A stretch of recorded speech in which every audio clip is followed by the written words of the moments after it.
CA Final Old Course Financial Reporting Paper 4. Question number 1.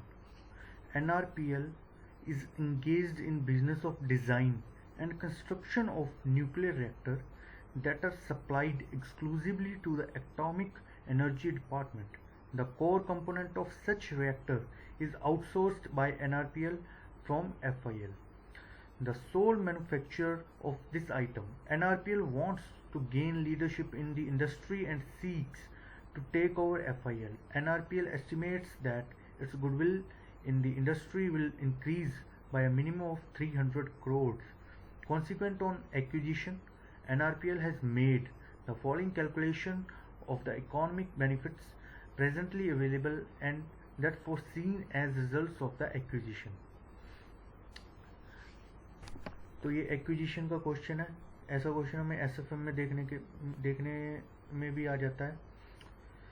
तो इसमें हमें क्या दे रखा है, जर्नल से इंफॉर्मेशन दे रखी है ऊपर जो किसी काम की नहीं है. नीचे सिर्फ ये 300 करोड़ की लास्ट में इंफॉर्मेशन हमें काम आएगी, कितने की हमें गुडविल इंक्रीज होगी अगर दोनों को एक्वायर कर लें अगर हम FIL को. सेकेंडली हमें इंफॉर्मेशन दे रखी है projected cash flow of NRPL for the next 5 years. Cash flows दे रखे हैं crore, 1000 crore, 1500 crore, 2000 crore, 2500, 300, 3000. Projected cash flow of FIL for the next 5 years 400, 400, 600, 800, 1000. Audited net worth of FIL. Fixed asset 2000, investment non-trade 1000, current assets 1000, total 4000, current liabilities 1000 and net worth आ गई 3000. Other information, 10% of fixed assets of FIL will not be required in the event of acquisition and the same has already buyer for rupees 100 crore. Current assets include surplus stocks of 20 crore that can realize rupees 30 crore. Investment have a ready market marked for rupees 1500 crores. The current liability are to be paid off immediately. Rupees 510 crore are payable on account of compensation claim awaited against FIL, which has been treated as contingent liability in the count of which 20% was providing for. Contingent liability 510 crore हमें पे कर दी है, जिसका हमने 20% का provision already बना रखा था अपनी लाइबिलिटीज में. NRPL has estimated the combined cash flow post merger as under. Combined cash flow इतना estimated की है 1500, 2000, 2500, 3000, 3500. Then you are required to advise NRPL the maximum value it can pay for takeover of FIL. Also show the current valuation of FIL as a standalone entity. The discount rate of 15% is advised. Appropriate values for which are given as below. 15% की जो है PV factor हमें दे रखा है. Question बिल्कुल simple है. हमें इसमें एक्विजिशन का हमें बताना है कि मैक्सिमम वो रेट क्या उसको कोटेशन दे कि भी इससे ज़्यादा इससे कम नहीं मैं लूँगा. तो देखते हैं इसको कैसे सॉल्व किया. सबसे पहले हमने कैलकुलेट करना है calculation of operational synergy expected to arise out of merger. Synergy देखनी है हमें कि हमारा मर्जर के बाद क्या कैश फ्लो है और पहले क्या था NRPL का. 1500, 2000, 2500, 3000, 3500 ये हमें गिवन है. उसमें से जो स्टैंड लोन है इनका प्रोजेक्टेड कैश फ्लो वो माइनस कर दिया तो इतनी सिनर्जी 500 की हमारे पास में सिनर्जी आ गई. यानी इतने का एडिशन हुआ है अगर हम एक्विजिशन कर लेते हैं तो. NRPL valuation of FIL in case of merger. तो अगर मर्जर करते हैं तो FIL का क्या वैल्यूएशन रहेगा जो उनमें एडिशन हुआ है. तो ये 500 को हम प्रेजेंट वैल्यू फैक्टर से मल्टीप्लाई करके उनकी प्रेजेंट वैल्यू निकाल लेंगे जो आती है 1676.50. Maximum value to be quoted. Value as per discounted cash flow from the operation 1676. Increase in goodwill of NRPL on acquisition of FIL 300 की जो हमें स्टार्टिंग में गिवन थी. उसके बाद में जो हमें कैश फ्लो रियलाइज हुआ है वो हम लिख लेंगे. फिक्स एसेट से उन्होंने इन्फॉर्मेशन में बताया था कि 100 जो 100 करोड़ की जो है हमारे पास में फिक्स एसेट जो बिक रही है, इन्वेस्टमेंट 1500 की बिक रही है और स्टॉक जो है 20 वाला 30 में बिक रहा है। तो ये रेडिली वो चीज़ें हैं जो बिक रही हैं अभी के अभी। तो 1630 आ गया हमें रियलाइज़ हुआ है, तो टोटल आ गया 3606.50। उसके बाद में लाइबिलिटीज़ जो हैं हमने पे करी हैं वो हम माइनस कर देंगे। 1000 की लाइबिलिटी थी जिसमें से 510 करोड़ की जो थी हमारी कॉम्पनसेशन था, 510 करोड़ का हमने कॉम्पनसेशन यहाँ ले लिया, लेकिन इसका 20% ऑलरेडी लाइबिलिटी में इंक्लूडेड है, तो उसको हम लेस करेंगे क्योंकि हमने 510 का 510 पूरा यहीं पे ले लिया। तो 102 रुपये इस 510 में ऑलरेडी इंक्लूडेड है, तो यहाँ से हम लेस कर देंगे। तो ये आ गया 1408, इसको माइनस करेंगे 2198.50, जो है हमारी वैल्यू आ गई, जो हम मैक्सिमम वैल्यू कोट कर सकते हैं उनको। उसके बाद उन्होंने एक चीज़ और मांगी थी एंड में, valuation of FIL ignoring merger. Merger को अगर इग्नोर करते हैं तो उनके कैश फ्लो ले लीजिए, डिस्काउंटिंग फैक्टर से उनकी प्रेजेंट वैल्यू निकाल दीजिए, तो ये आपकी 1999.80 है, प्रेजेंट वैल्यू आ जाएगी उनके कैश फ्लो की। तो ये स्टैंड लोन जो है उनकी मतलब वैल्यूएशन हो जाएगी। फर्स्ट क्वेश्चन था, बिल्कुल ईजी क्वेश्चन है, 10 नंबर बिल्कुल फ्री के नंबर आपको मिल सकते हैं। थोड़ा सा बस कंसंट्रेशन से इसको करने की ज़रूरत है। इसमें बच्चे जो है कैलकुलेशन में मेन मिस्टेक करते हैं, तो कैलकुलेशन का आप ध्यान रखिएगा, हर पार्ट को आप 2-2 बार चेक करिएगा आंसर में, तो आपको 10 में से 10 मार्क्स इजीली मिल सकते हैं इसमें। अब चलते हैं क्वेश्चन नंबर 2 की ओर।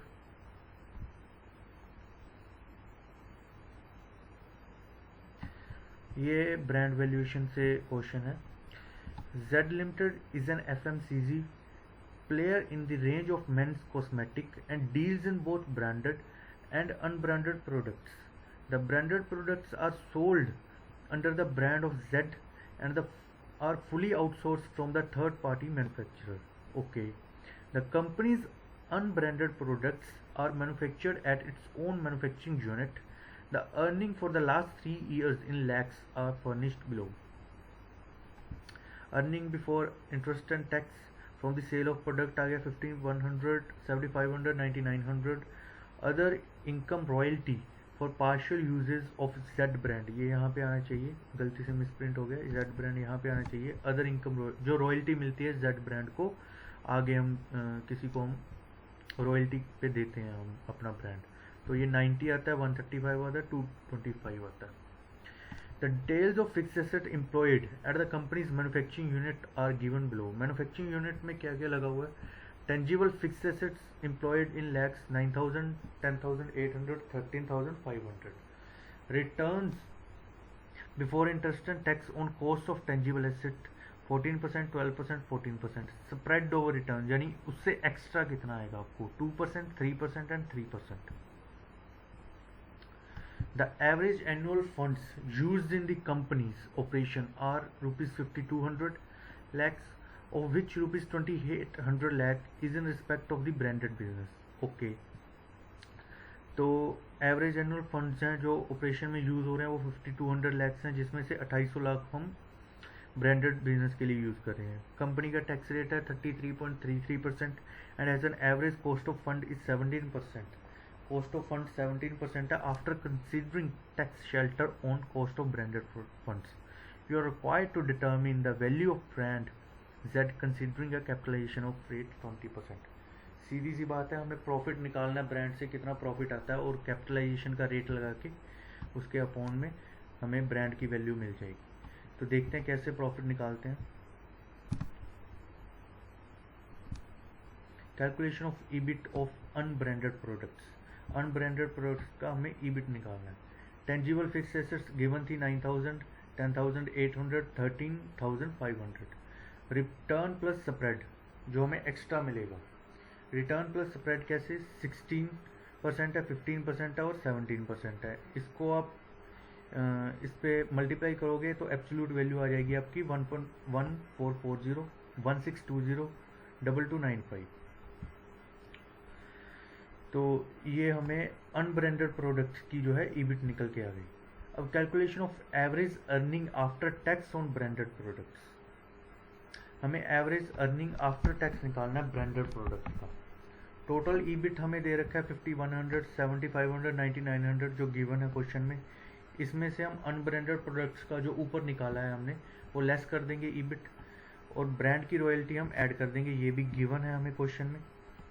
तो हमें EBIT from Z brand product आ गया 3750 6015 7830। इसका एवरेज कर लेंगे तीनों सालों का, 5865 जो है हमारा एवरेज ईबिट आ गया ब्रांडेड प्रोडक्ट्स का। 33% जो है हम उसमें से टैक्स माइनस कर देंगे। इंटरेस्ट हमें दे नहीं रखा, अगर इंटरेस्ट दे रखा हो तो वो भी माइनस कर देते, अब इंटरेस्ट दे नहीं रखा तो सीधा टैक्स माइनस कर दीजिए। तो आपके पास आफ्टर टैक्स अर्निंग आ जाएगी 3910। Net earning from branded, net earning from brand,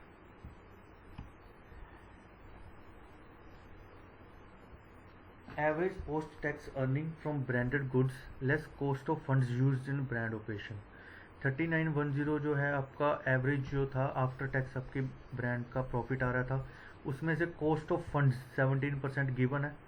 जो ब्रांड 2800 हम फंड्स ब्रांड के लिए यूज़ कर रहे हैं उसका 17% लगाएंगे, 476 इसमें से माइनस कर देंगे, तो नेट अर्निंग आ जाएगी आपकी ब्रांड से 3434। तो कैपिटलाइजेशन रेट हमें बिल्कुल लास्ट में गिवन है, 3434 के अपोन में हम 20% लगाएंगे तो इतनी हमारी ब्रांड की वैल्यूएशन आ जाएगी 17170।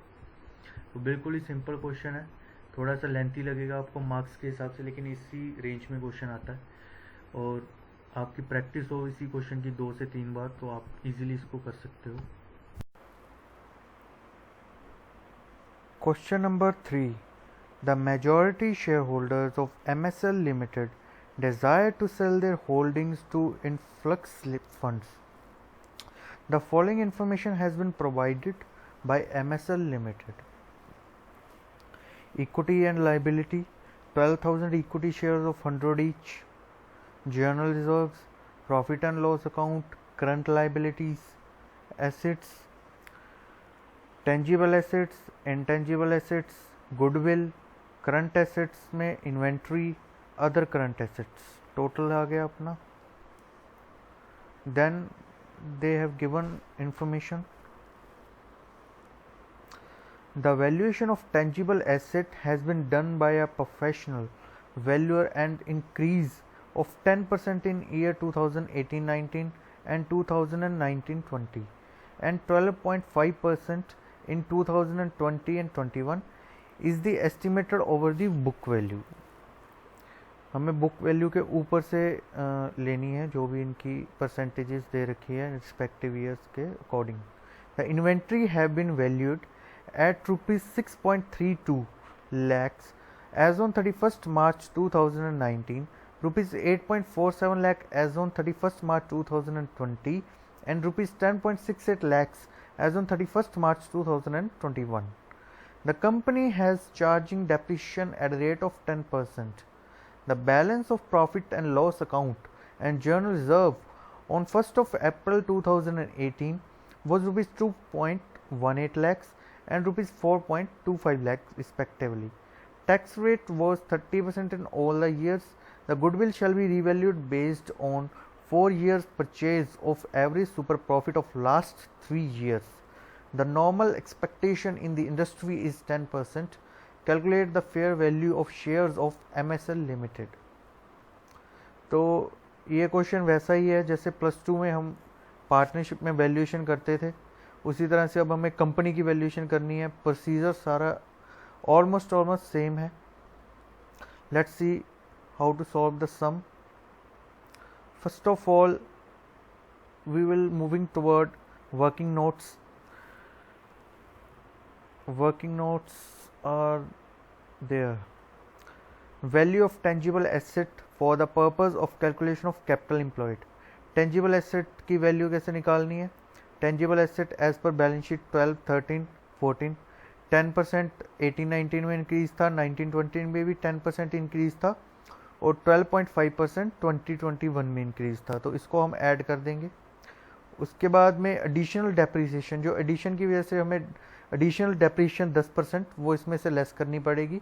1.2 का 10%, 1.3 का 10% और 1.75 का 10%। तो ये हम लेस कर देंगे तो हमारे पास एसेट की वैल्यू आ जाएगी।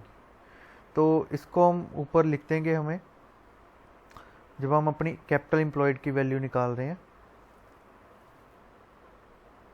टेंजिबल एसेट की वैल्यू आ गई 13.08, 14.17, 15.58। देन इन्वेंट्री हमें गिवन है इन्फॉर्मेशन में कि इतनी इतनी वैल्यू की लेनी है, 6.32, 8.47, 10.68। अदर करंट एसेट ये बैलेंस शीट के अंदर गिवन है 3.71, 5.51 एंड 6.29। उसके बाद में से लाइबिलिटीज में से लेस कर देंगे तो नेट एसेट्स हमारे पास क्लोजिंग कैपिटल एम्प्लॉयड आ जाएगी। उसके बाद में ओपनिंग कैपिटल एम्प्लॉयड का हमें डाटा दे रखा है इन्फॉर्मेशन में 12, 2.18 एंड 4.25। तो ये ओपनिंग आ जाएगी और इसका क्लोजिंग अगले का ओपनिंग बन जाएगा, इसका क्लोजिंग उससे अगले का ओपनिंग बन जाएगा। तो हमारे पास एवरेज कैपिटल एम्प्लॉयड आ गई 7.37, 19.51, 25.70। तो हमने कैपिटल एम्प्लॉयड निकाल ली अपनी। उसके बाद में calculation of FMP, future maintainable profits. Closing balance of profit and loss account as on 31 March, 31 मार्च को ये हमें बैलेंस शीट में गिवन है। ये balances add back transfer to general reserve in the year 2018-19। 6.85 जो है वो 1920 की है, सॉरी 18-19 की है, और 4.25 जो है 17-18 की है। तो 2.60 हमने जनरल रिजर्व में ट्रांसफ़र किया होगा। उसी तरह से जो 2019-20 की है उसमें से 6.85 जो 18-19 की है वो माइनस करेंगे जनरल रिजर्व। तो इस साल में हम जो 19-20 में हमने ट्रांसफ़र किया है वो 0.90 है। सिमिलरली 1.25 आ जाएगा। उसके बाद में ओपनिंग बैलेंस जो है इसका वो लेस कर देंगे, हमारे जो प्रॉफिट का ओपनिंग बैलेंस है वो हम लेस कर देंगे। तो profit after tax earn during the year हमारे पास में आ जाएगा। 30% जो टैक्स है वो ऐड बैक कर देंगे, प्रॉफिट बिफोर टैक्स आ जाएगा। Add back amortisation of goodwill, goodwill जो है हम अगर बैलेंस शीट में देखें हर साल एक लाख रुपया कम हो रही है, तो अमोर्टाइजेशन हो रही है। 2018-19 का हमारे पास डाटा नहीं है तो इसको हमने ज़ीरो ही ले लिया, और ये 1 लाख हमारी रिड्यूस हो रही है तो इसको हमने ऐड बैक कर दिया। Extra depreciation on upward revaluation जो हमने नीचे निकाली थी डेप्रिशिएशन एक्स्ट्रा वाली वो यहाँ पे लेस कर देंगे। Then upward valuation of closing inventory, closing inventory में जो जो एडिशन हुआ है, जो हमारी बुक वैल्यू थी और जो हमें इन्फॉर्मेशन में गिवन थी उसका डिफरेंस यहाँ पे ऐड कर देंगे। Upward valuation of opening inventories, जो ओपनिंग इन्वेंट्री की अपवर्ड वैल्यूएशन है वो लेस कर देंगे। जैसे यहाँ की क्लोजिंग यहाँ की ओपनिंग बनेगी, यहाँ की क्लोजिंग यहाँ की ओपनिंग बनेगी। जो आएगा हमारे पास प्रॉफिट बिफोर टैक्स आ जाएगा, उसमें से 30% टैक्स माइनस कर देंगे तो प्रॉफिट आफ्टर टैक्स आ जाएगा फ्यूचर मेंटेनेबल प्रॉफिट्स का। अब गुडविल निकालनी है, फ्यूचर मेंटेनेबल प्रॉफिट दे रखे हैं। Normal profit 10% on average capital, ये हमें इंफॉर्मेशन में गिवन है कि इतना तो नॉर्मल प्रॉफिट सबको ही होता है, हमें एक्स्ट्रा क्या प्रॉफिट होता है वो हम निकाल लेंगे। तो वो आता है सुपर प्रॉफिट, ये वाला 1.626, 3.63 एंड 2.29। तो इनका एवरेज कर देंगे, सिंपल एवरेज 2.39, और 4 ईयर्स ऑफ परचेजेस, ये तो +2 का मेथड है बिल्कुल ही। 4 ईयर्स ऑफ परचेजेस से हम मल्टीप्लाई कर देंगे तो हमारी गुडविल आ जाएगी 9.56। For the valuation of share as per fair value method, fair value method के अकॉर्डिंग हमें वैल्यूएशन करनी है। नेट एसेट्स गुडविल के अलावा 28.70 है, हमने ऊपर कैलकुलेट किया है। इसमें हम इस बार की जो हमने कैलकुलेट की है गुडविल बेसिकली 9.56 वो ऐड कर देंगे, टोटल नेट एसेट्स आ जाएंगे।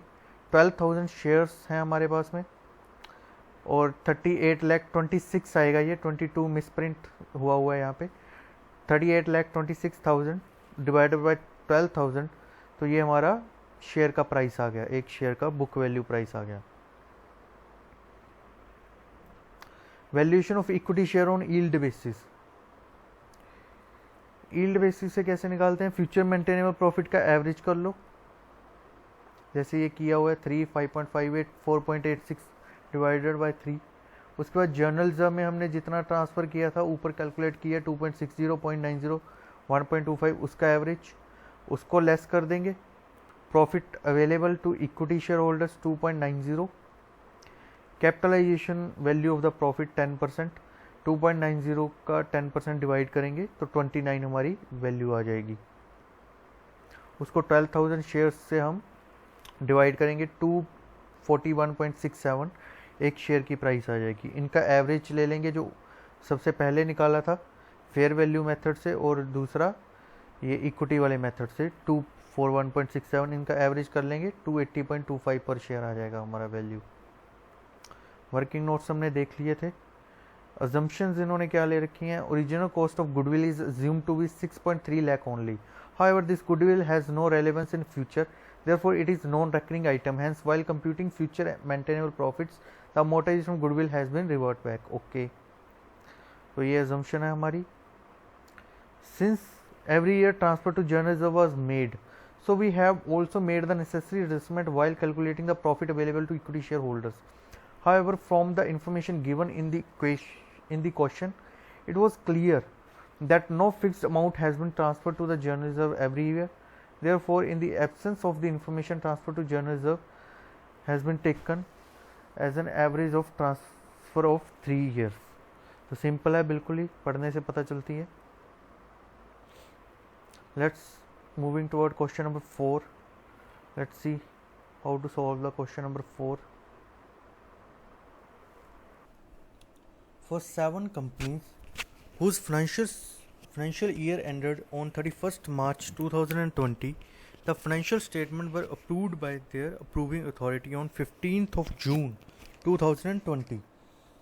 During the 2020 and 21, the following material events took place.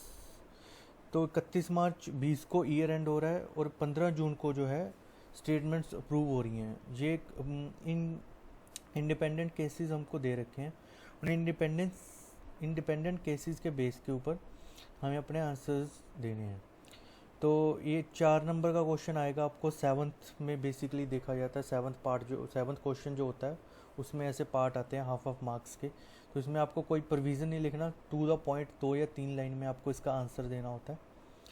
तो इस पर टाइम ज़्यादा नहीं ख़राब करना होता हमें। A limited sold a major property which was included in balance sheet at rupees 1 lakh and for which contracts had been exchanged on 15th of March 2020. The sale was completed on 15th of May 2020 at a price of 2,50,000. तो 1 लाख की जो property जो है उसका हमने contract किया है 15 मार्च को, लेकिन प्रॉपर्टी बिक रही है कितने को, 15 मई को। तो इस क्वेश्चन का देखते हैं क्या आंसर है। The sale of property should be treated as an adjusting event since the contract had been exchange prior to the year end. 15 March यानी ईयर एंड से पहले हमारे पास में कॉन्ट्रैक्ट ऑफ एक्सचेंज पड़ा हुआ था, तो ये एडजस्टिंग इवेंट है, हम इसको एडजस्ट कर सकते हैं। The effect of the sale would be reflected in financial statement ended 31 मार्च 2020। 31 मार्च 2020 की बैलेंस शीट को हम इसको डिस्क्लोज करेंगे। And the profit on the sale of property 1,50,000 would be treated as extraordinary item. इसको हम एक्स्ट्रा ऑर्डनरी आइटम में डाल देंगे 1.5 लाख को। बिल्कुल ईजी था। AS9 के अकॉर्डिंग हमने इसका आंसर दिया, सॉरी AS4 के अकॉर्डिंग इसका हमने आंसर दिया। On 30th April 2020, a 100% subsidiary of B Limited declared a dividend of 3 lakh in respect of its own shares for the year ended on 31st March 2020. 30 अप्रैल को 3 लाख का जो है dividend declare हुआ है 31 मार्च 20 के लिए। तो इसकी कंडीशंस एग्जिस्टिंग नहीं थी 31 मार्च तक, क्योंकि 30 अप्रैल को डिक्लेयर हुआ है 3 लाख का जो डिविडेंड है, तो ये नॉन एग्जिस्टिंग इवेंट हो जाएगा। The declaration of dividend on 30th April 2020 of 3 lakh would be treated as non-adjusting event in the financial statement of 1920. This is because the dividend has been declared after the balance sheet date and no condition existed on the balance sheet date for this such declaration of dividend. Further, as per AS9, right to receive dividend is established when it is declared and not before that. Okay, simple answer है।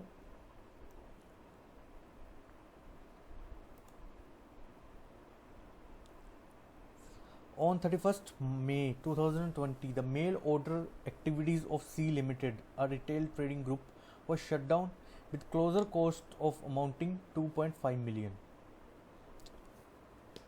तो 31 मई 2020 को एक trading unit जो है, trading group है, वो shut down हो रहा है, उसकी कॉस्ट पड़ रही है उसको बंद करने की 2.5 मिलियन। तो इसका आंसर होगा a closure not anticipated at year end would be treated as non adjusting event. Obviously 31 मार्च को हमें पता नहीं था कि 31 मई को बंद होने वाला है, तो ये नॉन एडजस्टिंग इवेंट हो गया। Memorandum disclosure would be required for the closure of mail order activities since non disclosure would effect users understanding of financial statement. तो ये कह रहे हैं कि डायरेक्टर रिपोर्ट में आप इसका डिस्क्लोजर दे सकते हो ताकि जो यूज़र हैं, शेयर होल्डर्स हैं या कोई भी यूज़र है, उसको पता चल जाए कि ऐसा कुछ हुआ है, ताकि वो अपना उसी अकॉर्डिंग डिसीजन ले कंपनी को लेके। On 1 July 2020 the discovery of sand under D Limited's major civil engineering contract site causes the cost of contract to increase by 25%, of which there would be no corresponding recovery from the customer। हम एक civil engineering के ऊपर काम कर रहे थे, civil engineering project के ऊपर अब बेसिकली काम कर रहे थे।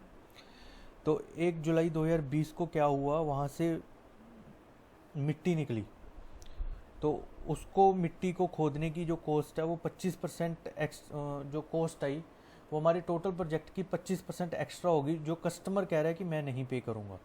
तो ऑब्वियसली ये भी नॉन रेजिस्टिंग इवेंट है। 31 मार्च को हमें क्या पता कि ऐसा कुछ होने वाला है। The event took place after financial statement were approved by the approving authority. Okay, ये इवेंट कब हुआ है? 1 जुलाई को, और हमारी अप्रूव हो रही हैं 15 जून को। ठीक है, 15 जून को तो हमारी फाइनेंशियल स्टेटमेंट्स अप्रूव हो रही हैं, और ये इवेंट हो रहा है 1 जुलाई को।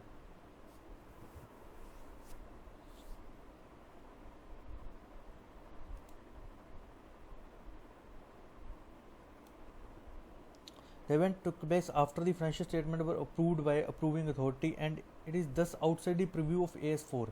AS4 के preview से अलग है ये। However, in view of its significance of the transaction, the director may consider publishing a separate financial statement, additional statement। तो वो additional statement दे सकते हैं, कोई नोट दे सकते हैं अलग से कि ऐसा कुछ हुआ है, for the attention of the members of general meeting। Okay। A fire on 2nd of April 2020 completely destroyed the manufacturing plant of E Limited। It was expected that the loss of 10 billion would be fully covered by insurance company। ठीक है, आग ने सारा हमारा manufacturing plant जो है ई limited का वो डिस्ट्रॉय कर दिया है।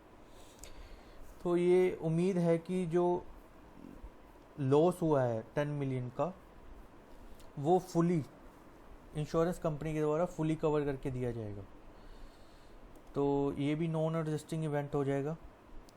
The event is non adjusting since it occurred after the year end and does not relate to the conditions existing at the year end। however, it is necessary to consider the validity of going concern assumption।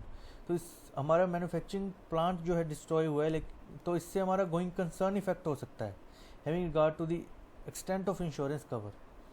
Also, since it is said that the loss would be fully covered by the insurance company, the fact should be disclosed by way of note to the financial statement। तो financial statement में हम इसका note दे देंगे। ठीक है। A claim for damage amounting to ₹8 million for breach of patent had been received by F Limited prior to the year end। It is director's opinion, backed by legal advice, that a claim will ultimately prove to be baseless, but it is still estimated that it would involve a considerable expenditure of legal fees। 8 million का claim डाला है company के ऊपर किसी customer ने। तो director का ये ओपिनियन है लीगल एडवाइस लेने के बाद कि जो ये क्लेम है ये बेसलेस है और कंपनी केस जीत जाएगी, लेकिन फिर भी कंपनी को लीगल कॉस्ट जरूर पड़ेगी। तो उसका देखते हैं इन्होंने किस तरह से आंसर दिया है। On the basis of evidence provided the claim against the company will not succeed. Okay, thus the 8 million should not be provided in the account. तो 8 मिलियन की कोई प्रोविज़न नहीं बनेगी, but should be disclosed by means of contingent liability with full details of fact as per AS9। लेकिन contingent liability हम जरूर खड़ी करेंगे कि भी हो सकता है, अगर 1% भी चांस हो तो एक contingent liability हमें जरूर नोट्स में देनी पड़ती है। Provision should be made for legal fees expected to be incurred to the extent that they are not expected to be recovered. अगर हमें लगता है कि अगर हम केस जीत भी जाएंगे लेकिन लीगल फीस हम रिकवर नहीं कर पाएंगे तो उसकी हमें उतने की प्रोविज़न बढ़ानी पड़ेगी जितना हम लीगल फीस रिकवर नहीं कर पाएंगे. The change in foreign exchange rate 8% between 1st of April to 1st of June has resulted in G Limited's foreign asset being reduced by 1.3 million. Okay. ये देखते हैं. The change in exchange rate is non-adjusting event since it does not relate to the conditions existing at the balance sheet date. Okay. However, they may be of such significance that they may require a disclosure in the report of approving authority. Director report में हम इसको disclose कर देंगे ताकि financial statements के user जो हैं वो एक प्रॉपर डिसीजन ले सकें. वो बिल्कुल ही इजी क्वेश्चन था 4 मार्क्स का. मैं वैसे बोल रहा हूँ कि क्वेश्चन थोड़ा आपको लेंदी लगेगा क्योंकि 7 पार्ट हैं इसके और 4 नंबर का क्वेश्चन है, तो आप टू द पॉइंट ही कोशिश कीजिएगा इसका आंसर दिया जाए. प्रोविज़न लिखने की ज़रूरत नहीं है. हाफ मार्क्स का एक पार्ट बनता है तो हाफ मार्क के लिए हम 2-3 पेज नहीं भरेंगे, सिर्फ 2-3 लाइनों में 4 लाइनों में हम अपना आंसर ख़त्म करेंगे. The question 5th. The accountant of stable limited has sought your opinion with relevant reasons whether the following transaction will be treated as change in accounting policy or not in accordance with provisions of relevant accounting standard for the year ended 31st March 2021. Still like the previous question, they have given the independent cases. So let's see the first independent case. Provision for doubtful debts was created at the rate of 2% till 31st March 2020. From financial year to 2020-21, the rate of provisions has been changed to 3%. कहते कि 2020 तक 2% था हमारा जो provision for doubtful debt था, लेकिन 2020-21 में हमने 3% कर दिया उस प्रोविज़न को. तो इन्होंने कहा कि ये चेंज इन अकाउंटिंग पॉलिसी है कि नहीं है. तो पहले हम इसका एस्टिमेशन लगाते हैं कि होना चाहिए कि मेरे अकॉर्डिंग नहीं होना चाहिए. क्यों? क्योंकि हम जो प्रोविज़न फॉर डाउटफुल डेट्स लगाते हैं अकॉर्डिंग टू एस्टिमेशन लगाते हैं कि अगर पिछले साल इतने हमारे बैड डेट होने के चांसेस हैं तो अगले साल कितने होंगे. तो ये कोई पॉलिसी में चेंज नहीं हुआ. अब देखते हैं कि आंसर क्या लिखा है. In the given case stable limited created 2% provision for doubtful debts till 31st March 20. Subsequently in 21, the company revised the estimates based on the changed circumstances. Changed circumstances की वजह से उन्होंने अपने रेट रिवाइज करे हैं and wants to create 3% provision. This change in rate of provision of doubtful debt is a change in estimate. तो ये estimate में change हुआ ना, पॉलिसी में नहीं change हुआ. Not change in accounting policy. This change will affect only current year. और ये एक ही साल के लिए है. अगले साल के लिए शायद कम भी हो जाए, उससे अगले साल के लिए बढ़ जाए. तो ये एक हमारा एस्टिमेशन के बेस के ऊपर होता है, एस्टिमेट होता है, ये हमारी पॉलिसी नहीं होती. Second, during the year ended 31st March 21, the management has introduced a formal gratuity scheme in place of ad hoc ex gratia payments to employees on retirement.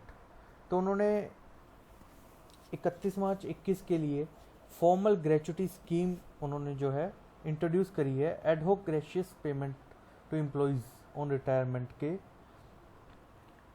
स्थान पर. तो देखते हैं कि इसका क्या आंसर लिखा है. As per AS 5, the adoption of accounting policy for event और transaction that differ in substance from previously occurring event और transaction will not be considered as change in accounting policy. तो उन्होंने कहा कि ऐसी कोई इवेंट्स और ट्रांजैक्शन जो पिछले इवेंट्स और ट्रांजैक्शन से डिफरेंट हो तो उसका मतलब ये नहीं है कि वो पॉलिसी में चेंज है. ठीक है. तो introduction of formal retirement gratuity scheme by an employer in the place of ad hoc ex gratia payment to employees on retirement is a transaction which is substantially differ from the previous policy. जो previous basically transaction policy नहीं transaction. तो पिछले transaction हमने एक नई अलग से एक ट्रांजेक्शन खड़ी कर दी तो ये पॉलिसी में चेंज थोड़ी हुआ. Will not be treated as change in accounting policy. In fact it will be treated as introduction of new policy. ये तो एक नई पॉलिसी का उन्होंने हमने इंट्रोड्यूस किया है इसको कंपनी में। Till the previous year the furniture was depreciated on SLM basis over the period of 5 years. From the current year the useful life of furniture has been change to 3 years. तो क्या ये change in accounting policy है? बिल्कुल भी नहीं है। पहले 5 साल हमने अपने ईयर्स लिए थे, अब हमने यूज़फुल लाइफ 3 साल की ले ली है, तो ये बिल्कुल भी चेंज इन अकाउंटिंग पॉलिसी नहीं है। Change in useful life of furniture from 5 years to 3 years change in estimate. ये हमारा एस्टिमेशन होता है कि हमारा जो फर्नीचर है, पहले हम सोच रहे थे कि 5 साल तक चलेगा, लेकिन अब हम सोच रहे हैं कि शायद 3 साल तक ही चले, तो उसका जर्नल वियर एंड टीयर के अकॉर्डिंग। तो ये एक एस्टीमेट में चेंज हुआ, ना कि अकाउंटिंग पॉलिसी में चेंज हुआ। प्लांट एंड प्रॉपर्टी इक्विपमेंट से इसका हम आंसर रेफर कर देंगे AS 10 को। Management decided to pay pension to those employees who have retired after completing 5 years of service in the organization. Such employees will get pension of rupees 20,000 per month. Earlier there was no such scheme of pension in the organization. तो इसमें change क्या हुआ? ये तो नई policy हमने introduce करी है, यही चीज़ उन्होंने आंसर में दी होगी। Adoption of new accounting policy for the events of transaction which did not occur previously should not be treated as change in accounting policy, definitely. Hence, the introduction of new pension scheme is not change in accounting policy. Okay. During the year ended 31st March 2021, there was change in cost formula in measuring the cost of inventories. तो उन्होंने cost formula को change किया है cost of inventory को value करने के लिए। Change in cost formula used in measurement of cost of inventory is change in accounting policy. Definitely ये हमने एक accounting policy में चेंज किया है कि हम अब से पिछली बार की तरह हम जो है इन्वेंट्री को हम वैल्यू नहीं करेंगे, अब से एक नए तरीके से हम इन्वेंट्री को वैल्यू करेंगे। इससे प्रॉफिट में भी डिफरेंस आएगा, ठीक है। तो ये एक अकाउंटिंग पॉलिसी में चेंज है। तो इस क्वेश्चन में भी वैसे ही ध्यान रखना है, आपको कोई प्रोविज़न एक्स्ट्रा नहीं लिखना है। आप चाहो तो सिर्फ रेफरेंस दे सकते हो रिवाइज AS 10 जैसे, लेकिन आपको प्रॉपरली पूरा प्रोविज़न इसमें नहीं लिखने की ज़रूरत है, क्योंकि ये एक एक नंबर में क्वेश्चन है, टाइम कंज्यूमिंग हो जाता है अगर हम प्रॉपर पूरी प्रोविज़न लिखने बैठ जाते हैं। टू द पॉइंट बात करनी है हमने, और 3 से 4 लाइन में हमने आंसर देने का ट्राई करना है, और उसी के बीच में आपको प्रोविज़न लिखने का अगर आपको चांस मिलता है तो आप लिख सकते हो, अदरवाइज आप डायरेक्ट उसका रिजल्ट भी बता सकते हो। Now let's moving toward question number 6।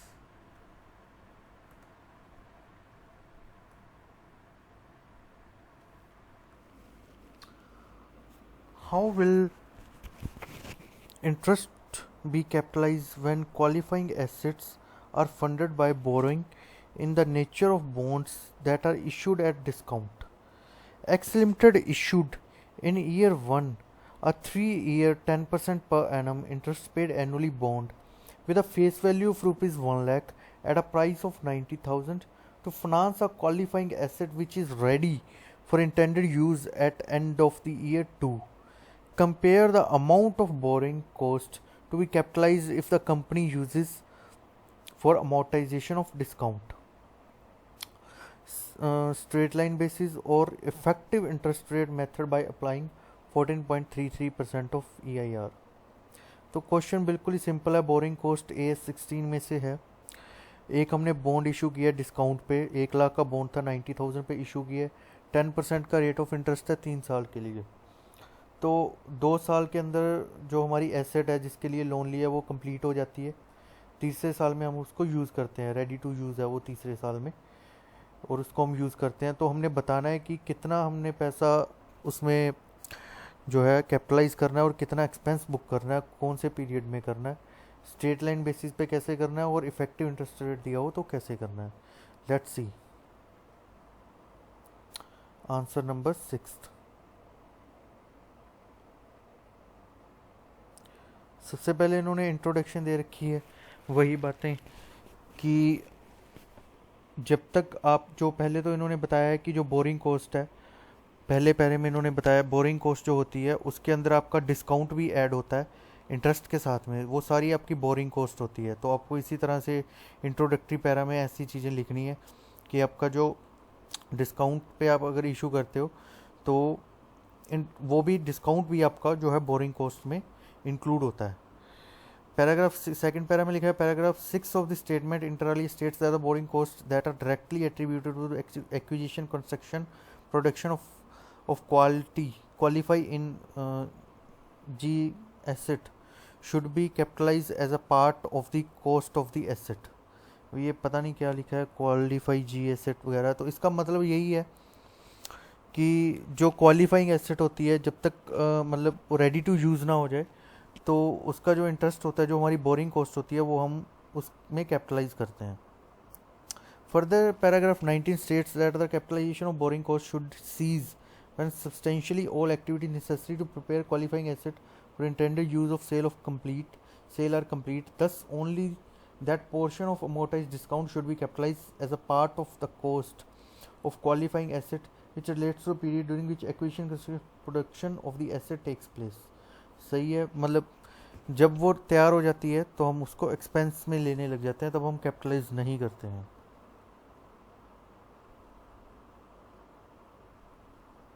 अब स्ट्रेट लाइन बेसिस पे जो हमें फिगर्स दी हुई थी, हमने कैसे उसका यूज़ करना है।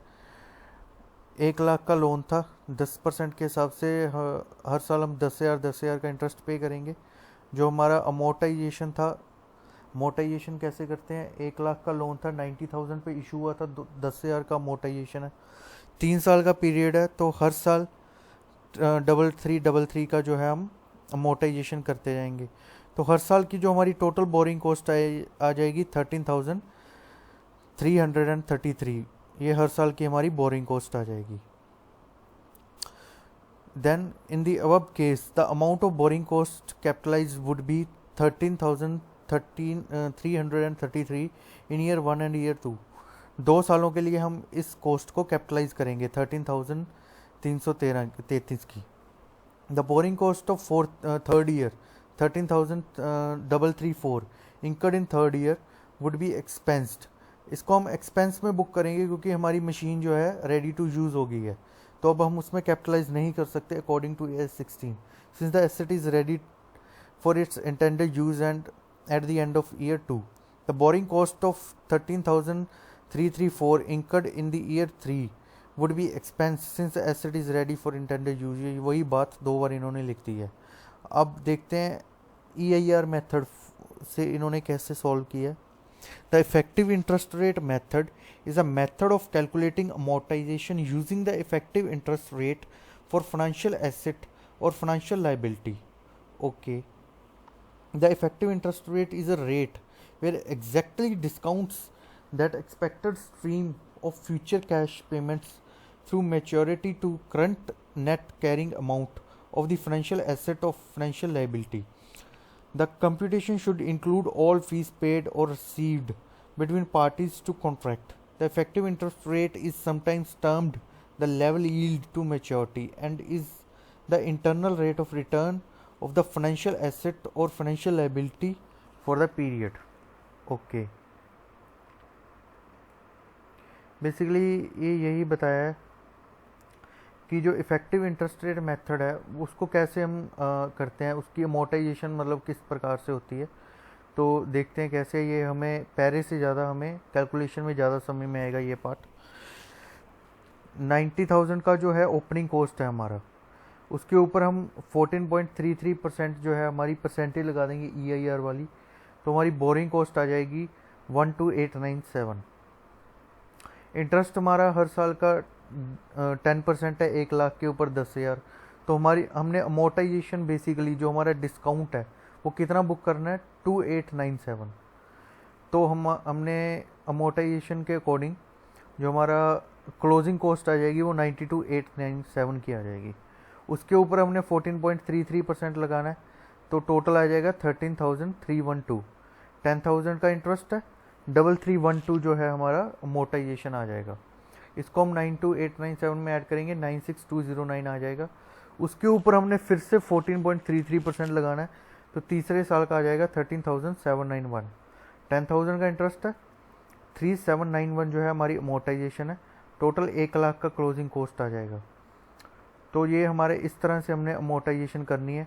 उसमें क्या था, हमने इक्वली किया था, इसमें इन्होंने रेट दे दिया है तो हमने रेट के अकॉर्डिंग चलना है। As per this method, amount of borrowing cost is to be capitalized in year 1 and 2, ये वही बात लिखी हुई है, would be 12,897, 13,312 respectively. Borrowing cost in third year would be expensed. Clearly the pattern of amortization is different when computed as per the above methods. ठीक है.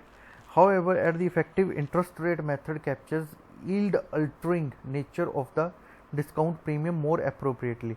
EIR method जो ये कह रहे हैं कि ये बहुत ज़्यादा appropriate है. It is more reflective of borrowing cost over the life of the borrowing.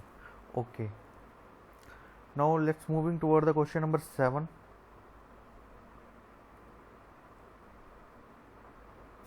Shrishti Limited contracted with a supplier to purchase machinery which is to be installed in its department A in 3 months of time. Special foundations were required for the machinery which were to be prepared within this supply lead time. The cost of the site preparation and laying foundation were rupees 141,870. Okay, तो ये AS10 plant property equipment की valuation में से question है. These activities were supervised by technician during the entire period who is employed for the purpose of rupees 45,000 per month. The technician service were given by department B to department A, which billed the services at rupees 49,500 per month after adding 10% profit margin. 45,000 जो है उस पर हमने एक बंदा रखा हुआ है, वो बंदा रखा हुआ है बेसिकली बी ने, तो वो डिपार्टमेंट ए को रेफ़र कर देगा उस बंदे को, लेकिन उसमें चार्ज करेगा 49,500, लेकिन हम इसको 45,000 ही लेंगे. इससे हम अपने जो है प्लांट प्रॉपर्टी इक्विपमेंट की कॉस्ट इंक्रीज नहीं कर सकते. The machinery was purchase at 158,34,000 inclusive of IGST at the rate 12%. 12% का IGST है जिसका हमें ITC मिल जाएगा. तो हम जिसका हमें ITC मिल जाता है तो उसको हम अकॉर्डिंग टू अगर जर्नल एंट्री भी डालें तो हम उसको ITC में ले जाते हैं, कॉस्ट में कैपिटलाइज नहीं करते हैं. तो इसका कॉस्ट पोर्शन हम अलग कर लेंगे, ITC अलग कर देंगे. Rupees 55,770 transportation charges were incurred to bring the machine to the factory site. Architect appointed at a fees of 30,000 to supervise machinery installation at the factory site. Also, payment under the invoice was due in 5 months. However, the company made the payment in 3rd month. The company operates on bank code at the rate 14% per annum. Ascertain the amount at which the machinery should be capitalized under AS10. बिल्कुल simple question. Let's see. Calculation of fix asset. Fix asset की जगह इसको plant property equipment लिखते हैं. Purchase price given है हमें 158,34,000. ये inclusive of IGST था, वो हम लेस कर लेंगे इसमें से रिवर्स कैलकुलेशन करके, तो ये अमाउंट आ जाएगा. साइट प्रेपरेशन कॉस्ट ऐड कर देंगे, ये गिवन है हमें. टेक्नीशियन सैलरी हम 45,000 ही लेंगे, ये ऑलरेडी हम डिस्कस कर चुके हैं, इसमें हम एडिशन नहीं करेंगे इस तरह से. तो हम किस तरह भी अपना बिल बना के एक साइट से दूसरी साइट का अपना कॉस्ट इंक्रीज़ कर लेंगे जिससे हम डेप्रिसिएशन ज़्यादा लेंगे. तो अकाउंटिंग स्टैंडर्ड जो है इसके लिए मना करता है, तो हम इसको 45,000 ही लेंगे. इनिशियल डिलीवरी कॉस्ट ट्रांसपोर्टेशन 55,770, बिल्कुल सिंपल बात है. प्रोफेशनल फीस आर्किटेक्ट की फीस ऐड कर देंगे, तो ये इतना हमारा कॉस्ट आ जाएगा जितना हमें कैपिटलाइज करना है एसेट का. नोट दिया है इंटरेस्ट ऑन बैंक कोडी on earlier payment of invoice is not relevant under AS10. Overdraft की फैसिलिटी है, उसका AS10 से क्या लेना देना. Internally booked profit should be eliminated in arriving at cost of machinery. Internally profit वैसे ही जो 49,500 की हम बिल बना रहे थे, 45,000 का कॉस्ट पड़ रहा था, इस तरह से तो हम 90,000 का बिल बना लेते हैं, तो उससे क्या होगा, कॉस्ट बढ़ जाएगी जिससे हम डेप्रिसिएशन ज़्यादा ले पाएंगे. तो ये एक प्लानिंग हो जाती है बंदे की डेप्रिसिएशन ज़्यादा क्लेम करने के लिए, तो ऐसी प्लानिंग को नलीफाई करता है हमारा accounting standard. The verb solution is given on the basis of that IGST credit is availed bye Srishti limited. ठीक है, ये एक नोट है. Okay. Goods worth ₹662500 were sold on 31st October 2002 by X Limited to Y Limited. Y Limited requested for a trade discount of 8%, which was agreed by X Limited. Okay, the sale was affected and goods were dispatched. However, on receipt of goods, Y Limited found the goods were worth rupees 77,500 were damaged. Consequently, Y Limited returned the damaged goods to X Limited and made due payment amounting to rupees 532,000. Okay, the accountant of X Limited booked the sale of 532,000. Discuss the above treatment by accountant with reference to the applicable accounting standard. Simple question है AS9 से. AS9 revenue recognition. Revenue is a gross inflow of cash receivable or other consideration arising in the course of ordinary activities of an enterprise from sale of goods. Okay, sale of goods की वजह से जो भी हमें receivable होता है, cash inflow होता है, तो उसका हम रेवेन्यू रिकॉग्नाइज कर लेते हैं. However trade discount and volume rebates given in the ordinary course of business should be deducted in determining revenue. ठीक है, रेवेन्यू को डिटर्मिन करने के लिए हम जो ट्रेड डिस्काउंट होता है, रिबेट होता है, उसको माइनस कर देते हैं. Revenue from the sale should be recognise at the time of transfer of significant risk and reward if the delivery of sales is not subject to the approval from the customer. Then transfer of significant risk and reward would take place when the sale effected and goods are dispatched. बिल्कुल introductory सी बात लिखी हुई है. हम main portion पे आते हैं. In the given case, if trade discount allowed by Mr. X Limited is given in the ordinary course of business, अगर उन्होंने ऑर्डिनरी कोर्स ऑफ बिजनेस में डिस्काउंट दिया है, X limited should record sales at 609,500.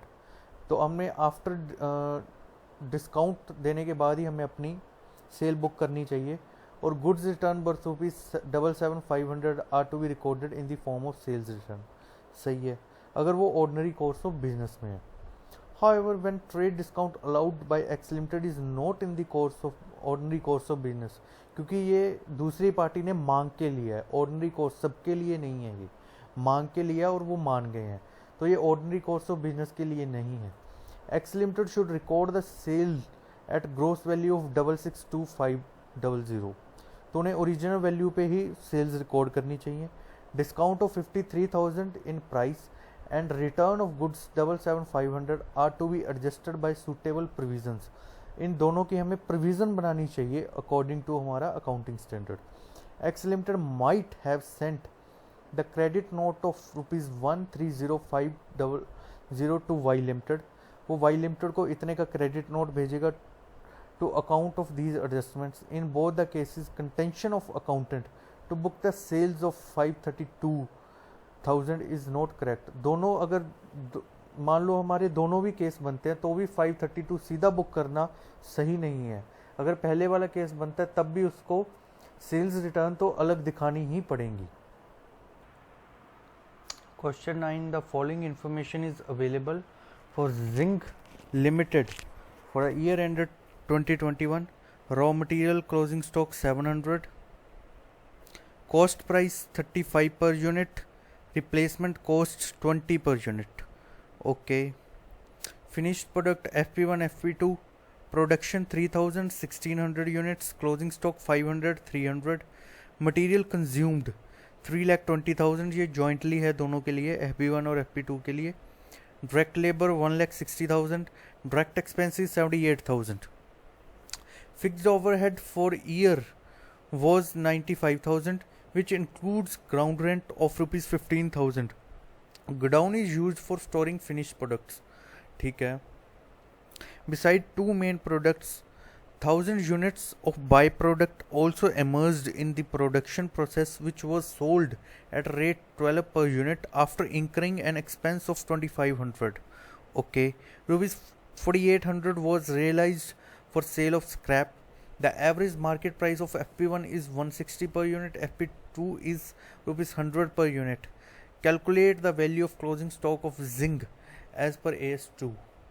Simple question है, AS2 से आ जाता है. यही एक बड़ा क्वेश्चन है उसमें, तो इसको अच्छे से 2 से 3 बार प्रैक्टिस करनी चाहिए हमें. As per para 10 of AS2, the valuation of inventories, most of byproducts as well as scrap or waste material are often measured at net realizable value.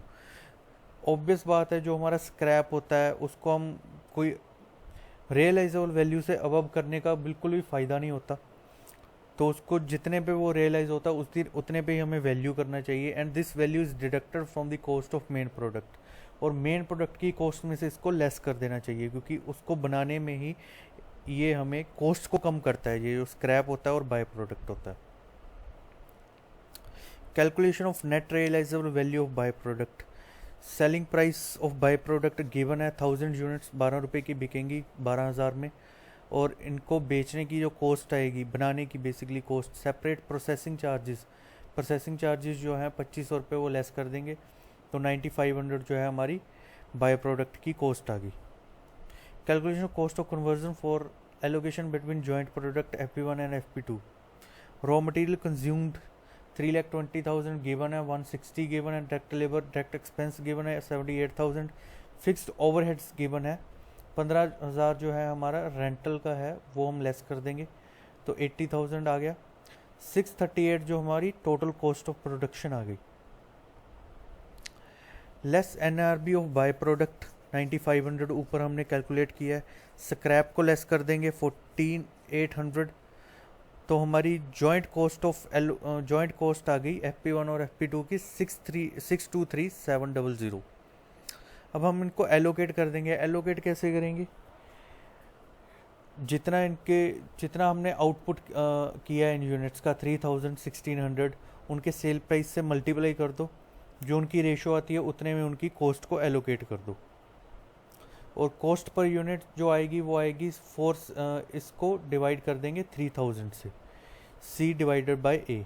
Okay, तो ये हमारी कॉस्ट आ जाएगी 1559397.45। Determination of value of closing inventory of finished product FP1 and FP2। Closing inventory है हमारी 500 300, तो इसको हम कॉस्ट के ऊपर वैल्यू कर लेंगे, क्योंकि इसकी नेट रियलाइजेबल वैल्यू तो इससे ज़्यादा ही है ना, 155.93 97.45, तो ये हमारी क्लोजिंग इन्वेंट्री की वैल्यू आ गई। उसके बाद determination of value of closing stock of raw material. Raw material को क्लोजिंग स्टॉक को कैसे वैल्यू करते हैं? कॉस्ट प्राइस है हमारा 155.93 97.45, और हमारा सेल प्राइस जो है 160 और 100। Since both finished product FP1 and FP2 are sold above cost, raw material will be valued at cost, that is ₹35 per unit, that is 700 units जो हमारी रॉ मटेरियल की है 35 से मल्टीप्लाई करेंगे 24,500 आ जाएगा। जो भी हमने क्लोजिंग स्टॉक निकाला है FP1 FP2 और रॉ मटेरियल, इन तीनों को ऐड कर देंगे तो हमारे क्लोजिंग स्टॉक की वैल्यू आ जाएगी। Thank you.